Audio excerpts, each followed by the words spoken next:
नमस्कार दोस्तों, राजनीति की बातों में आपका स्वागत है। मैं हूं आपका दोस्त धर्मेंद्र कंवारी। दोस्तों, क्या आपको इस बात की जानकारी है कि चौधरी चरण सिंह ने एक साथ 9 राज्यों में कांग्रेस की सरकारें जो थी उनको धराशायी कर दिया था। आज के इस वीडियो में हम उस दौर की राजनीति की बातें करेंगे जब चौधरी चरण सिंह के एक पत्र ने 9 प्रदेशों में चल रही कांग्रेस की सरकारों को गिराने का एक पत्र जारी किया और उस पत्र के बाद जो कांग्रेस की सरकारें थी उन्होंने हड़बड़ी में क्या क्या कदम उठाए और उस दौर के राजनीतिक घटनाक्रम में क्या घटा। इसलिए इस वीडियो को लास्ट तक ध्यानपूर्वक सुनें। और चौधरी चरण सिंह ने 9 राज्यों में जो कांग्रेस की सरकारें थी उनको गिराने का क्यों फैसला लिया, इसको समझने के लिए हमें उस दौर की राजनीतिक जो पृष्ठभूमि है, जो राजनीतिक इतिहास है, उसको जानना बहुत ज़रूरी है। तो सबसे पहले हम थोड़ा सा उसके बैकग्राउंड में चलते हैं। 1975 में इंदिरा गांधी जी ने इमरजेंसी लगा दी और इमरजेंसी के 2 साल तक बहुत कुछ हरियाणा और देश की राजनीति में घटता रहा। हरियाणा में इसलिए स्पेशली इस इमरजेंसी का जिक्र मिलता है क्योंकि बहुत सारे राजनीतिक बंदी तो केवल हरियाणा की जेलों में ही थे, जिनमें रोहतक की जो जेल थी वो सबसे प्रमुख थी। और इस दौरान नसबंदी सहित कई कार्यक्रम चले जिनके चलते इंदिरा गांधी की जो बदनामी थी, इंदिरा गांधी की जो सिर पे तोहमत थी इमरजेंसी की, वो ज़्यादा मढ़ी गई और उस तोहमत को बटाया हरियाणा के चौधरी बंसी लाल ने, क्योंकि उन्हें संजय गांधी के 7 घोड़ों में से एक माना जाता था और उन्होंने इंदिरा गांधी की जो योजनाएं थी, संजय गांधी की जो क्रियाकलाप थे, उनमें पूरा योगदान अपना दिया था।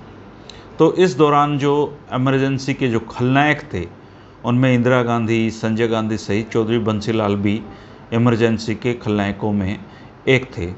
और इसके बाद जब इंदिरा गांधी जी को ये लगा कि अब बहुत हो गया है और जो खुफिया रिपोर्टें थी वो मंगवा रही थी और खुफिया रिपोर्टों में भी बहुत सारी गड़बड़ियाँ इंदिरा गांधी के डर से अधिकारी करके दे रहे थे उनको खुश करने के लिए, और उन रिपोर्टों के आधार पर इंदिरा गांधी जी एक फ़ैसला लेती हैं, जो फ़ैसला न केवल कांग्रेस को सत्ता से बाहर करता है बल्कि इंदिरा गांधी की जो यात्रा है वो जेल में चली जाती है।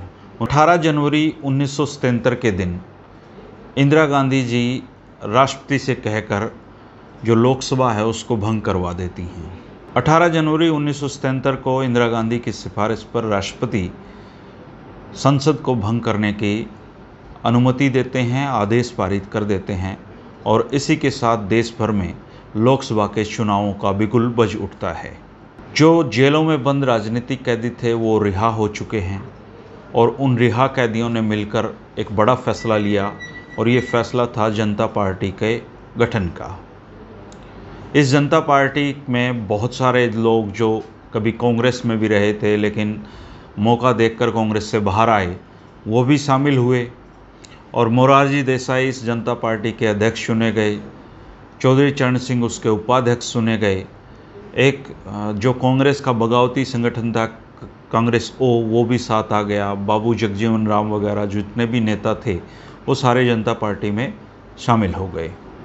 23 जनवरी 1977 को जनता पार्टी के गठन की घोषणा हुई और 27 जनवरी 1977 को दिल्ली के रामलीला मैदान में एक ऐतिहासिक रैली होती है। ये रैली विपक्ष की रैली थी, ये रैली इंदिरा गांधी जी के विरोधियों की रैली थी और इस रैली ने जो भीड़ के रिकॉर्ड थे दिल्ली में वो सारे ध्वस्त कर दिए थे। मंच पर इंदिरा गांधी की जातियों का सिलसिलेवार वर्णन किया गया, ओजस्वी भाषण नेताओं के हुए और देश में इंदिरा गांधी के खिलाफ एक जो लहर थी उसका आगाज़ रामलीला मैदान से दिखाई देने लगा। 16 मार्च 1977 को लोकसभा के चुनाव हुए और जिसका अंदेशा था वही हुआ। लोगों ने कांग्रेस और इंदिरा गांधी की सरकार को बुरी तरह उखाड़ फेंका। इंदिरा गांधी जी चुनाव हारी, संजय गांधी जी चुनाव हारे और हरियाणा में चौधरी बंसी लाल जिनके नाम का डंका बजता था, भिवानी से चंद्रावती जी के सामने वो भी चुनाव हार गए, जिन चंद्रावती को कभी चौधरी बंसी लाल ने अपने मंत्रिमंडल से बर्खास्त कर दिया था। और ये पराजय कोई छोटी पराजय नहीं थी, बहुत बड़े बड़े विशाल अंतर से कांग्रेस के नेता हारे थे। और उत्तर भारत से में जो कांग्रेस थी वो केवल 2 सीटें उस समय जीत पाई थी, बाकी जो 150 सीटें उसको मिली वो दक्षिण भारत से मिली थी। उत्तर भारत में केवल 2 सीटों पर कांग्रेस विजयी हुए, जिनमें से एक राजस्थान से वो सीट थी और एक सीट उनको कश्मीर में मिली। इसके अलावा जो सीटें थी उनको दक्षिण भारत के राज्यों से मिली और उत्तर भारत जिसके कहते हैं कि कांग्रेस वहाँ पे सबसे मजबूत रही है, उससे उसका सफाया हो गया। 24 मार्च 1977 को जनता पार्टी ने जयप्रकाश नारायण जी ने पहले सांसदों को शपथ दिलवाई और उसके बाद ये शपथ ग्रहण समारोह जो हो रहा था ये राजघाट पर हुआ और उसके बाद मोरारजी देसाई को जनता पार्टी का नेता चुन लिया गया और इसी के साथ उनका भारत का प्रधानमंत्री बनने का जो सपना था वो भी साकार हो गया। और शाम को 4 बजे जनता पार्टी ने उन्हें अपना नेता चुना और शाम को ही उन्होंने प्रधानमंत्री पद की शपथ ले ली। इस सरकार में मोरारजी देसाई के बाद जो सबसे मजबूत नेता थे, जिनको इंदिरा गांधी की सरकार को उखाड़ फेंकने में जिसका अहम योगदान था, वो चौधरी चरण सिंह थे। और चौधरी चरण सिंह को मोरारजी देसाई की सरकार में गृह मंत्री नियुक्त किया गया। इस सरकार में हरियाणा से 2 मंत्री शामिल हुए, 2 लोकसभा सदस्यों के नाम मंत्री के रूप में लिए गए। इनमें से एक चौधरी चांदराम थे और एक प्रोफेसर शेर सिंह थे। दोनों को मोरारजी देसाई की कैबिनेट में राज्य मंत्री का दर्जा दिया गया।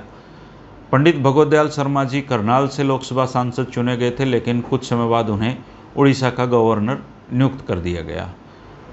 जनता पार्टी ने अपनी सरकार संभाल ली और पार्टी में जो नंबर 2 की हैसियत थी वो चौधरी चरण सिंह की थी। वो देश के गृह मंत्री भी थे और मोरारजी देसाई एक तरीके से प्रधानमंत्री होते हुए भी चौधरी चरण सिंह को कभी इग्नोर नहीं कर सकते थे, क्योंकि इस सरकार में जो सबसे मजबूत धड़ा था वो चौधरी चरण सिंह का ही था और उनके ही सांसद इस सरकार में संख्या बल के हिसाब से ज़्यादा बनते थे।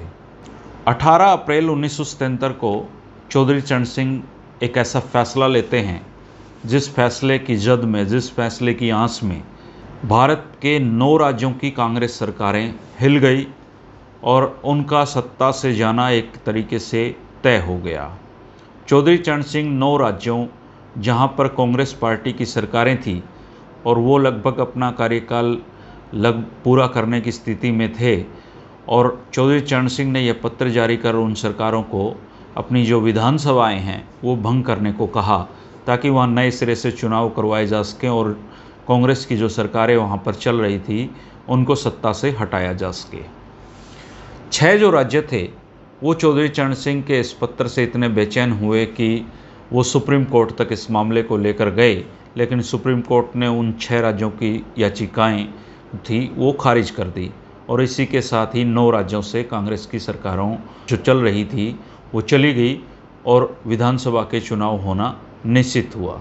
ये जो 9 राज्य थे जो चौधरी चरण सिंह के एक पत्र से अपनी सरकार यहाँ पे कांग्रेस सरकारें गंवा बैठी, उनके नाम भी एक बार मैं आपको बता देता हूँ। ये राज्य थे हरियाणा, उत्तर प्रदेश, पंजाब, जम्मू कश्मीर, बिहार, मध्य प्रदेश, उड़ीसा और पश्चिम बंगाल। यहाँ पर ये 9 राज्यों में कांग्रेस की सरकारें उस समय चल रही थी। 30 अप्रैल 1977 को राष्ट्रपति ने इन 9 राज्यों की जो विधानसभाएं थी उनको भंग करने के आदेश पर अपने हस्ताक्षर जारी कर दिए और इसी के साथ इन 9 राज्यों में गैर कांग्रेसी सरकारें बनाने का एक बीड़ा चौधरी चरण सिंह ने उठाया और ये बीड़ा जो चुनाव हैं उसके बाद सफल हुआ। अगले वीडियो में हम इस बात का जिक्र करेंगे, अगले वीडियो में हम इस पर चर्चा करेंगे कि जो चौधरी चरण सिंह ने मुहिम छेड़ी थी उसका क्या असर हुआ और हरियाणा में जो 1977 के विधानसभा चुनाव थे वो किस तरह के रहे, उसके परिणाम क्या रहे और हरियाणा को जो नया लाल मिला, जो नए मुख्यमंत्री के रूप में चौधरी देवीलाल मिले, वो इस चुनाव के बाद संभव हो पाया। ये अगले वीडियो में हम इसका जिक्र करेंगे। दोस्तों, आज के वीडियो में इतना ही।